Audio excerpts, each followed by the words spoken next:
होती है। बाजार के जानकार हमारे साथ जुड़े हैं, अजय बोडकी जी जुड़े हैं, head investment strategy and advisory Prabhudas Lilladher के। अजय नमस्कार, स्वागत है आपका जी बिजनेस में। किस ट्रेजेक्टरी पे जा रहा है बाजार, आप ये बताएं, क्योंकि किसी भी डिप में पोजीशंस जो हैं वो फिर से खरीदारी की बन जाती हैं, एफआईआईज खरीदारी करते चले जा रहे हैं। क्या मानते हैं बाजार अब नेक्स्ट फेज कैसे दिखाएगा, कि कंसोलिडेशन रहेगी या फिर तेजी और भी बढ़ती नजर आती है आपको?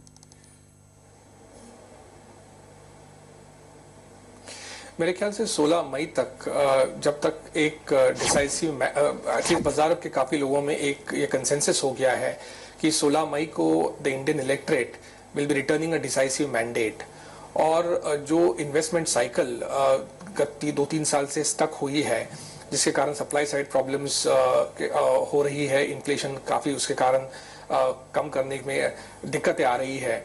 The hope is that I think the new government will be able to revive investment cycle, and as a result of which I think quite a few capital goods stocks, quite a few private sector banks have basically एक last एक महीने में काफी उछाल उनमें हमने देखा है. मेरे ख्याल से मार्केट 16 मई तक पॉजिटिव बायस में ही रहेगा. हम देख रहे हैं कि गत एक हफ्ते में हम साइडवेज कंसोलिडेशन दिख रहे हैं, लेकिन मेरे ख्याल से देयर इज अ पॉसिबिलिटी कि वो ब्रेकआउट आ सकता है, और जो लेवल्स अगर डिसाइसिव मैंडेट आ गया तो I will not be surprised if the market sort of were to move to 1000 levels from the current 6720 levels at around that point in time. दो तीन चीजें सॉर्ट ऑफ इंडिया के लिए बहुत ही पॉजिटिव दिख रही है. सबसे पहले कि globally I think China slowdown के कारण आई थिंक क्रूड प्राइसेस पे काफी दबाव है, and India imports 80% of its crude, and India is a net importer of many commodities. The second issue is that many competing destinations like South Africa या Brazil या Australia which basically are dependent on China's growth, I think उनका demand environment में काफी खराबी आ गई है China slowdown होने के कारण, और इसके कारण कमोडिटी प्राइसेस मीडियम टर्म में लो रह इंडिया के लिए पॉजिटिव है. एंड एफआई एलोकेशन के हिसाब से भी अगर देखें तो as this competing destinations become less attractive, इसी कारण हमने देखा है कि 1 जनवरी से न कि इक्विटी मार्केट्स में but even in fixed income market हमने $8 बिलियन का इनफ्लो देखा है फिक्स्ड इनकम मार्केट्स में, and in equity markets we have seen something like $3 to $3.5 billion of inflows from FIs. और मेरे ख्याल से इन द मीडियम टर्म ये बढ़ते रहेगा. India will emerge as a very strong FI magnet for destination as a destination over the next 12 months. Domestically अगर हम देखें तो as I said there is a hope rally which is currently on. In addition to this, I think जो external sector पे stability हमने पाई है, current account deficit पे control किया है, trade deficit पे control किया है, और उसके कारण I think जो ट्विन डेफिसिट का प्रॉब्लम एक साल पहले था वो अब हमें बिल्कुल दिखाई नहीं दे रहा. तो आई थिंक और जैसे ग्लोबल इकोनॉमी बॉटम आउट हो रही है, वैसे हमारे ट्रेडेबल सेक्टर जो है, आईटी है, फार्मा है, उनमें भी काफी बढ़ोतरी अगले एक साल में हम देख सकते हैं. जी, यही मेरा सवाल होगा कि अगर अब यहाँ पर और बढ़त आती है बाजार पे, तो अब लीडिंग सेक्टर्स कौन से होंगे? क्या आपको लगता है कि जिस हिसाब से यहाँ पर इंटरसेंसस पे दाव लगा था वो अब होंगे, आने वाले समय के लिए वहां पर खरीदारी होती हुई नजर आएगी, या फिर डिफेंसिव्स? क्योंकि पिछले कुछ दिनों में फार्मा काउंटर्स पे भी अच्छी अट्रैक्टिव बेट्स कहीं ना कहीं निकल रही है बाजार पर. सेक्टर कौन सा लीड करेगा बाजार पर?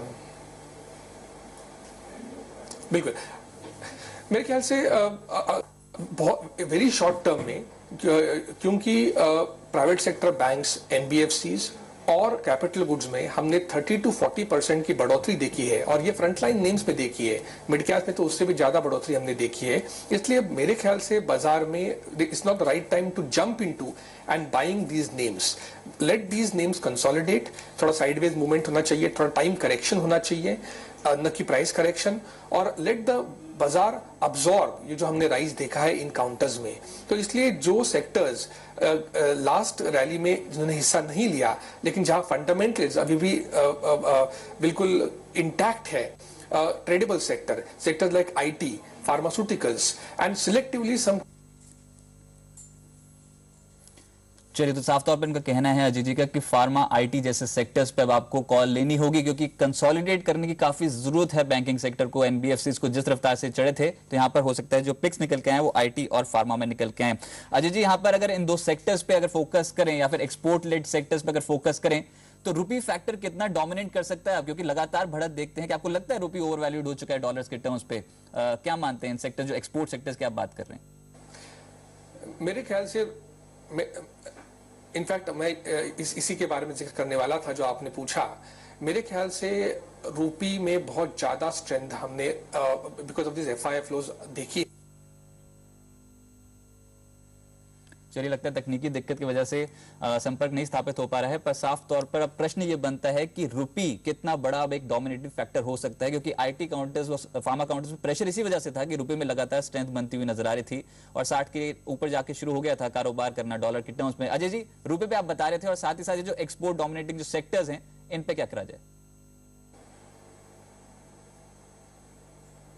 मेरे ख्याल से मैं वही कह रहा था कि रूपी बहुत ही ज्यादा ओवर वैल्यूड हो गया है। मेरे ख्याल से फेयर वैल्यू ऑफ रूपी should be between 62 and 63 rupees, क्योंकि आज भी भारत का इन्फ्लेशन 8% है। हमारे ट्रेडिंग पार्टनर्स जो है जैसे अमेरिका है, यूरोप है, उनका इन्फ्लेशन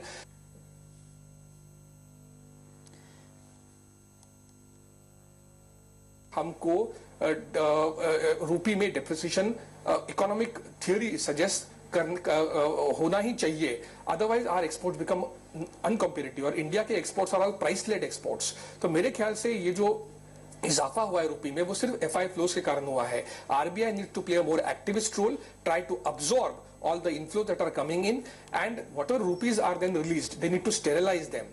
तो मेरे otherwise it will have a devastating impact on India's exports. हमने देखा है कि जून जुलाई में एक्सपोर्ट ग्रोथ डबल डिजिट्स था, वो धीरे धीरे नीचे गाते गया है और लास्ट महीने में एक्सपोर्ट ग्रोथ नेगेटिव हुआ है। इसका फिर से ट्रेड अकाउंट पे फर्क पड़ सकता है। So it's very important that you don't allow the rupee to appreciate sharply. You need to ensure that the rupee is competitive, and as a result of which I think demand environment is improving in America for IT companies.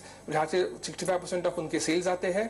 Companies like Infosys, Wipro, Tech Mahindra and Mindtree I think are very attractively poised. हमारा ये कहना है कि इन्फोसिस एक साल में 4,150 rupees का target price है हमारा, विप्रो का टारगेट प्राइस अराउंड 660 रुपीज का है, एंड टेक महिंद्रा का टारगेट प्राइस 2,080 रुपीज है, and Mindtree in mid cap space में और उसका target price we are looking at around 1,580 rupees. Pharmaceuticals में Aurobindo pharma we are still positive, 640 rupees is our target price. Doctor Reddy's in large cap we are positive, we are looking at 3,023 rupees as target price for Aurobindo pharma. चलिए जी, बहुत बहुत शुक्रिया आपका हमारे साथ जुड़ने के लिए, बाजार पर चर्चा करने के लिए, कुछ ऐसी ट्रेडिंग स्ट्रैटेजीज बताने के लिए, निवेश के विकल्प बताने के लिए जहां पर बाजार पर अब दाव लगाएगा, बड़े संस्थागत निवेशों का दाव लगेगा फार्मा काउंटर्स पे, आईटी काउंटर्स पे। फार्मा पिक है औरोबिंदो फार्मा और डॉक्टर रेड्डीज, जो फार्मा में चढ़ सकते हैं। औरोबिंदो फार्मा और डॉक्टर रेड्डीज पे आप दाव लगाएं। इसके अलावा आईटी काउंटर्स पे इन्फोसिस, विप्रो, टेक महिंद्रा और माइंडट्री, ये कुछ ऐसे काउंटर्स हैं जहां पर आपको नजर रख के चलनी है और जहां पर जोरदार रिटर्न इस समय मिल सकते हैं अगर इन स्तरों पर आप निवेश करेंगे तो। प्रभुदास लीलाधर का ये साफ तौर पर मानना है। फार्मा काउंटर्स पे औरोबिंदो फार्मा और डॉक्टर रेड्डीज में जोरदार रिटर्न आते हुए नजर आए, पर कुछ देर पहले ही